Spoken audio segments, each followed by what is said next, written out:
عارض شمس و قمر سے بھی ہے انور ایڑیاں، عارض شمس و قمر سے،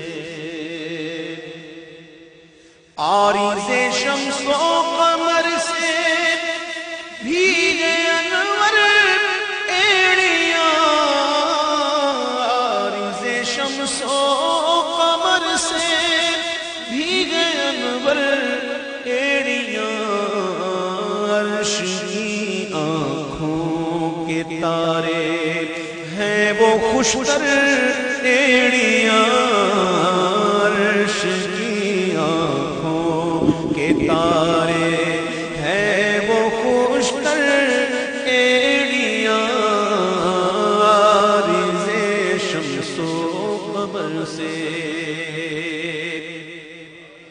جا بجا پر توفیقم ہے آسمان پر ایڑیاں، جا بجا پر توفیقم ہے آسمان پر ایڑیاں، دن کو ہے خورشید، دن کو ہے خورشید، شب کو ماہ و اختر ایڑیاں، دل کو ہے خورشید، شب کو ماہ و اختر ایڑیاں، عارض شمس و قمر سے، اور ان کا منگتا پاؤں سے ٹھکرا دے وہ دنیا کا تاج، ان کا منگتا پاؤں سے ٹھکرا دے وہ دنیا کا تاج، جس کی خاطر مر گئے منعم رگڑ کر ایڑیاں، جس کی خاطر مر گئے منعم رگڑ کر ایڑیاں، عارض شمس و قمر سے۔ پتھر دیکھا ہے؟ پتھر آپ نے وہ پتھر دیکھا ہے نا جس میں نقش پا ہے؟ وہ پتھر کا ذکر کر رہے ہیں اعلیٰ کہ دب کے زیر پا نہ گنجائش سمانے کی رہی، دب کے زیر پا نہ گنجائش سمانے کی رہی، بن گیا جلوہ کف پا کا ابھر کر ایڑیاں، بن گیا جلوہ کف پا کا ابھر کر ایڑیاں، بن گیا جلوہ کف پا کا ابھر کر ایڑیاں، وہ پتھر کتنا خوش قسمت ہے وہ پتھر۔ اعلیٰ حضرت اس پتھر کا ذکر کر رہے ہیں اور ایک بات بھی کر رہے ہیں، اس پتھر کی بات کر رہے ہیں، وہ کہہ رہے ہیں کہ آہ اس پتھر سے اس سینے کی قسمت پھوڑیے، آہ اس پتھر سے اس سینے کی قسمت پھوڑیے، بے تکلف جس کے دل میں یوں کرے گھر ایڑیاں، بے تکلف جس کے دل میں یوں کرے گھر ایڑیاں، عارض شمس و قمر سے۔ اب دنیا یہ جو شعر ہے یہ بہت پیارا شعر، بلکہ اعلیٰ کے سارے شعر ہی پیارے ہیں، میں کہتا ہوں میرے اعلیٰ بھی پیارے ہیں۔ کیا کہتے ہیں اعلیٰ؟ سنو، دو قمر دو پنجائے خور سورج، خورشید کا مخفف، خورشید کا مخفف شارٹ فارم. دو قمر دو پنجائے خور، دو ستارے 10 ہلال. دونوں مبارک پاؤں کی 10 انگلیاں، اس کی جو ناخن ہے نا وہ ہلال ہے. دو قمر دو پنجائے خور، دو ستارے 10 ہلال.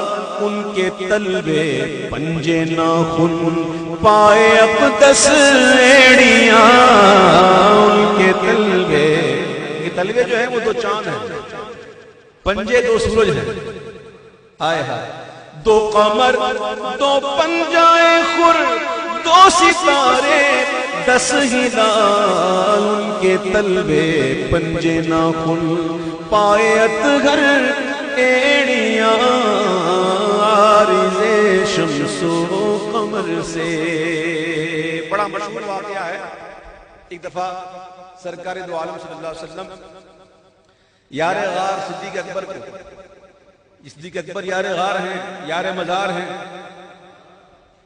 ساتھ میں صدیق اکبر تھے، سیدنا فاروق اعظم بھی تھے، اور سیدنا عثمان غنی بھی تھے. تینوں کو لے کر سرکار علیہ السلام احد پہاڑ پر تشریف لے گئے.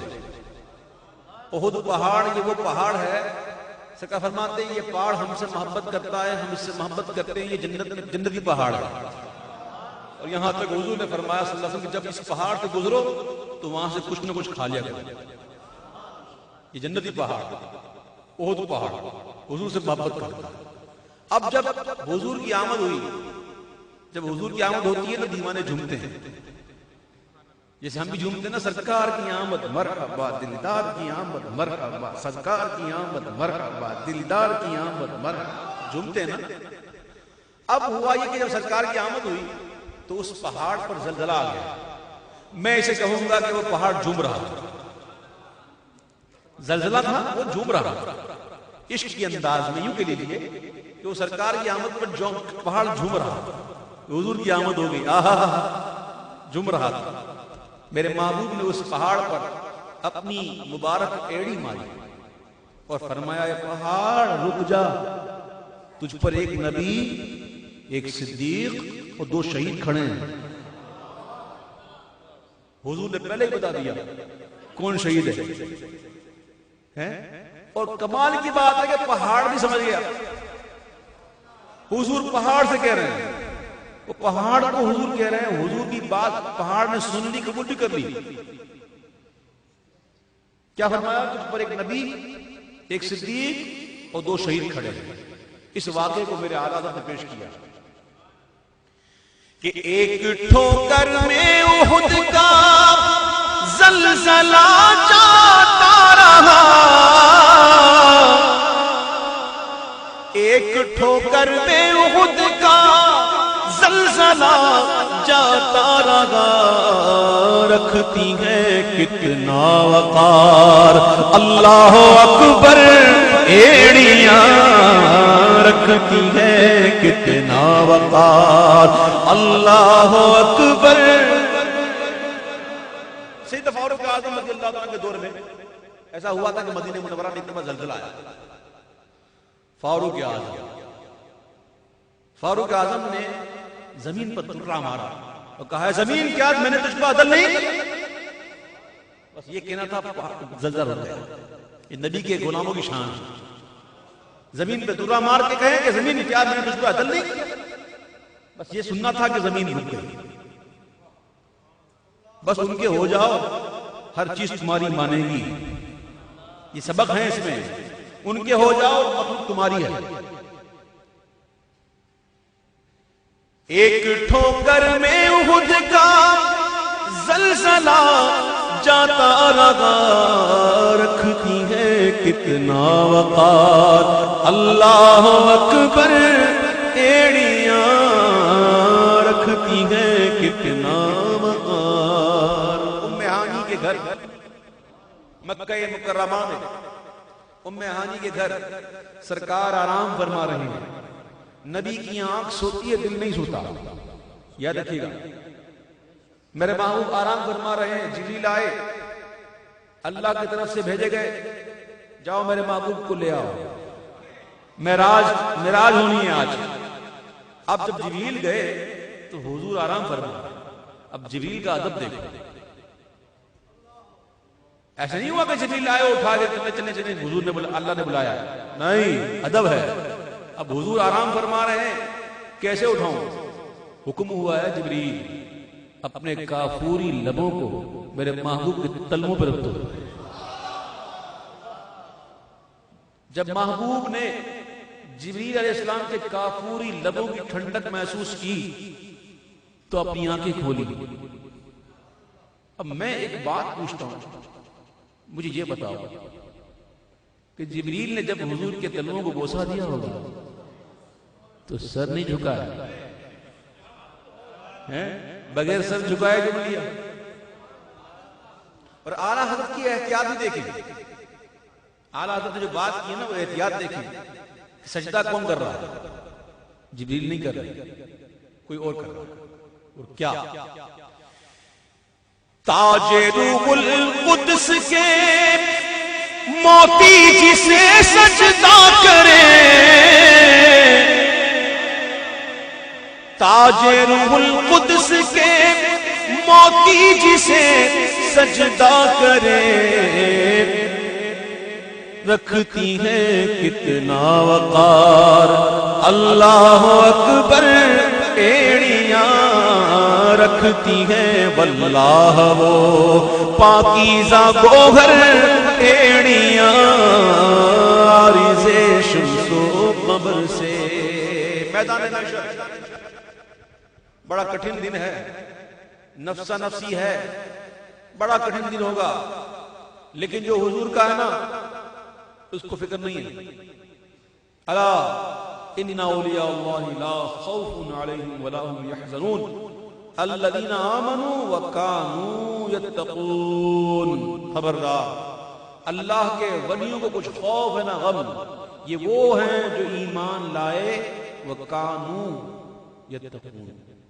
یتقون یہ مضارع کا صیغہ ہے، اور اس سے پہلے کانا کانو اگر آ جائے نا تو ہمیشگی اور دوام کے معنی دیتا ہے، یعنی یہ وہ لوگ ہیں جو ایمان لائے اور ہمیشہ تقوی اختیار کیا۔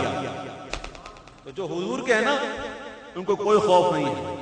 میدان محشر وہ طوفان محشر، فرماتے اعلیٰ حضرت اللہ اکبر، اے رضا طوفان محشر کے تلا تم سے نہ ڈر، اے رضا طوفان محشر کے تلا تم سے نہ ڈر، شاد ہو ہیں کشتیے امت کو لنگر ایڑیاں، شاد ہو ہے کشتیے امت کو لنگر۔ جہاز اگر پانی میں ہو اور لنگر نہ ڈالیں تو جہاز تو قرار نہیں ہوتا، ہوا کبھی اس کو ادھر لے جائے گی، کبھی ادھر لے جائے گی، کبھی یہ ہچ کو لے کھائے گا، لیکن جیسے ہی لنگر ڈال دیا نا وہ رک گیا، اب وہ ہلتا نہیں۔ آئے ہائے، دوبارہ سن لیجئے، اے رضا طوفان محشر کے تلا تم سے نہ ڈر، شاد ہو ہے کشتیے امت کو لنگر ایڑیاں، عارض شمس و قمر سے بھیگے انور